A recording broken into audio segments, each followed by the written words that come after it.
God in Auschwitz. Thoughts on salvation and the question of luck or chance, fortuna in Machiavellian terms. These thoughts are occasioned, motivated by a forum, an exchange online between a Christian and someone who is not altogether sympathetic to Christian arguments. So the Christian says, well, for the Christian, there is no such thing as luck. Salvation is in God's hands. No luck can interfere. And the objection is raised to the effect that it's hard to square this with the calamities of life. All sorts of horrible things happen to people, preventing them from joining, in the good life. The Christian objects, in turn, that the ultimate goal is otherworldly, so that worldly success or survival is not really a fair criterion to determine whether God's plan is successful or not.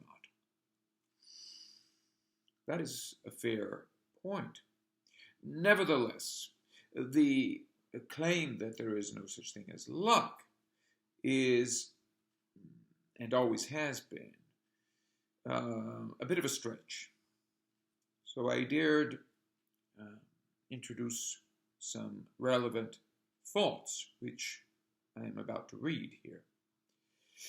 Panglossian readings aside, I write, and Pangloss is Voltaire's Candide, his teacher, who says that we live in the best of all possible worlds and that all evil is worth it ultimately, because it serves as a stepping stone to the success of God's plan. So, Panglossian readings aside, we are left with the question of divine providence and salvation from evil. God's omnipotence, so the idea that God can do everything that he wants to do, does not traditionally entail a capacity to do what is logically impossible, as would be saving us from darkness as long as we are still buried in it. Auschwitz was absolutely not worth it in the greater scheme of things, but serves mysteriously as a sign of God in the respect that our cross signals redemption beyond darkness. Not much to be cheerful about here, but neither do we have a good reason to give into evil as real context that only technology, consummate deus ex machina, so a God from a machine intervening as a machine, could save us from by conquering nature. And this was in fact the bent of the objection that was raised to the Christian's point. He says, well, we have all of this technology that can save us from diseases, from other calamities, and their discovery, their invention is thwarted very often by luck. So why didn't God help out in this? Why didn't he help scientists come up with discoveries earlier rather than later, sparing us from all kinds of atrocities? Well, of course, this is the old question, can God spare us from atrocities in the blink of an eye? Well, yes and no, but the answer, the theological answer, traditional theological answer, and the one that makes sense, if we are to make sense of a relationship between the human and the divine, is that we need human freedom. And so we need collaboration. However, does this mean? It means that the fulfillment of God's plan comes through the human intervention. That in this world of ours, human intervention is, so the human agency, human providence, and so the cultivation of virtue, prudence, is pivotal to, a decent life. We are not given salvation ex machina, from the machine, from the sky, from the clouds. There's no genie from the lamp, no government that can save us. Ultimate salvation, as the Christian points out, is otherworldly. So success cannot be measured in this world. And of course, the Christ on the cross exemplifies this. What else is to be said about this? Is there luck? Well, we live in darkness. We live in a condition of darkness. And so to say that God can do whatever he wants to do is not to say that he can do anything.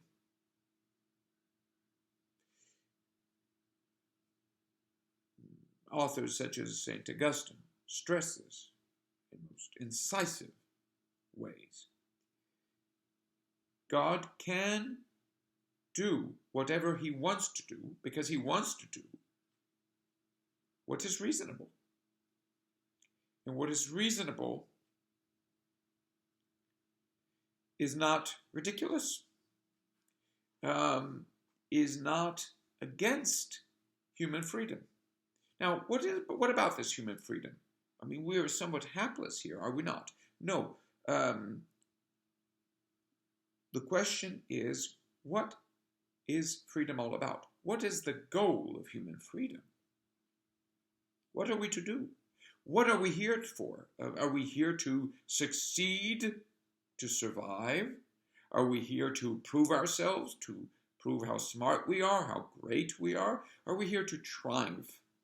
Are we here to aim for the triumph of the will, as the Nazi would put it, the early Nazi, as opposed to, the contemporary neo-Nazi movement, also known as globalism or technocracy or transhumanism, which, causes for a technological embodiment of the will in the domination of nature and so of death. The objector to the Christian position, in fact, ultimately feeds into technocracy. What he's suggesting is that, we are not to rely on divine providence. We have human providence. Take care of ourselves. But human providence is not what it used to mean in the absence of divine providence. Traditionally, human providence is understood as a facet, a component, if you like, of an element, an aspect of divine providence. But now, in the absence of divine providence, what is human providence? It is simply technical, mechanical reason. So this is the crucial problem here, because the objection to the Christian position, ultimately, of course, painting it as Panglossian nonsense, ultimately feeds into technocracy. What is technocracy all about? Well, it's about masking the death of God, so there is no divine providence. Life is existence, ultimately meaningless, and we are to build a castle that will save us from this meaninglessness of existence. Of course, we could take a Nietzschean view on this and say that technocracy is an expression of meaninglessness, of the abyss, and so that the power of man incarnated in technocracy, and so in technology as this domination of nature. is somehow, well, fated by the void that we have undergirding all the various values that we've had in the past. So this is the standard game that is played by technocrats. In the past, people have fought for values, and they were simply deluded. They had their own opinions, and they fight for what they believe to be right, even though what they believe is simply an illusion, a lie, ultimately. So it's a mask of what? Well, of this ultimate value. The ultimate value being, well, a revelation, a manifestation, a direct manifestation of the absence of values. There you have it. So, whereas previous values were masks of this void, this emptiness, so they expose us to the threat of nihilism, we overcome nihilism where, well, the empty, meaningless existence is asserted, affirms itself. And this it does today in technology. Technology as a world, technology as a way of life. All problems are technical and so, in principle, solvable. If it's not a technical problem, it's not a real problem. This is the, well, Christian would have to admit that this is the result of selling out, of a betrayal of, well, ultimate meaning, of the possibility of salvation from evil. Now, salvation from evil is understood in terms of, ultimately, something that you cannot distinguish from tyranny, from ultimate tyranny. Because here we're talking about a machine that intervenes to overcome a fundamental meaninglessness, right, as an expression of that meaninglessness. So is this the nothing that creates, huh? And it creates how? In fact, it creates through destruction. This is what technology does, of course. It creates as, well, through manipulation, through cunning, calculation. And so we have biblically speaking, a satanical version of divine creation.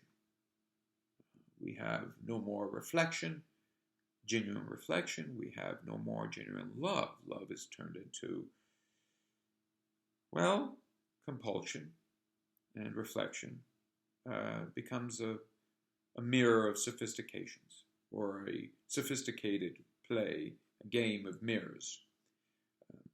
So it's a sort of a fractal scenario here.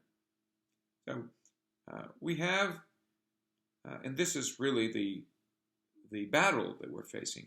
We have a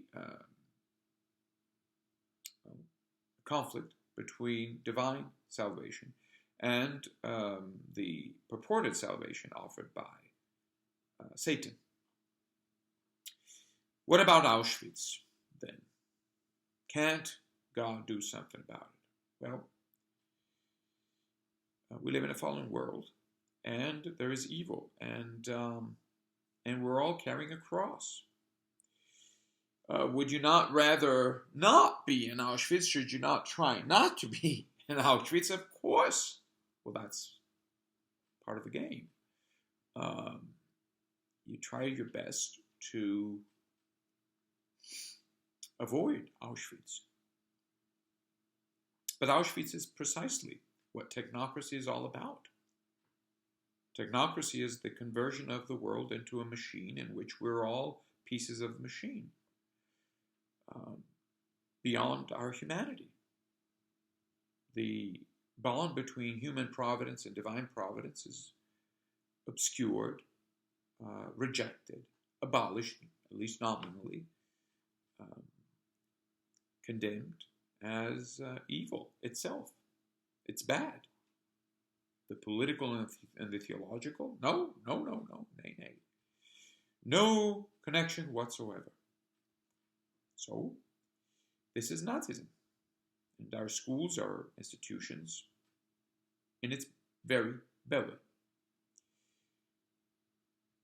They're training us to focus on technical problems. This is precisely what the Nazis did when they were asked, why did you murder all these people? Well, no, you're missing the point, they would answer. Our concern was technical. Was merely technical. We were focused on figuring out how many bodies we could fit in an oven and so forth and so on. Not whether it was good or bad. That's just your value judgment. Value judgment. Is that right? Common sense out of the window. There was a Nuremberg, but there is no guarantee that there will be another Nuremberg at the end of the rise of technocracy. What is Nazism all about, after all? It's about a conflagration. It's about the affirmation of destruction. And this means, ultimately,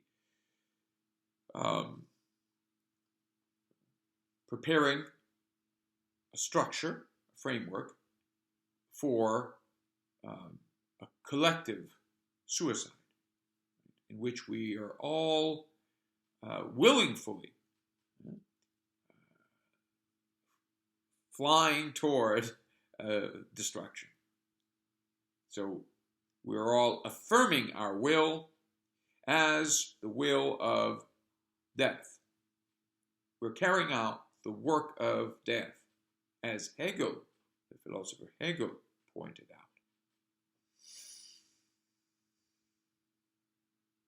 Universal collective suicide. This is what technocracy is all about. And it's the alternative that was almost in vitro highlighted by the story of Judas, who betrays Jesus, which is to say that he seeks a life devoid of truth. And once you get this life devoid of truth, where truth is traded for power and money, you use the power and money to kill yourself, to buy a rope, to kill yourself. Technology is a universal, global, planetary rope that we are using to hang ourselves collectively. It is not enough to do it one by one, on a singular basis. That's pointless. The whole game, the name of the game is collective, universal suicide. And this is precisely what the story of Genesis, Bereshit, is warning us against.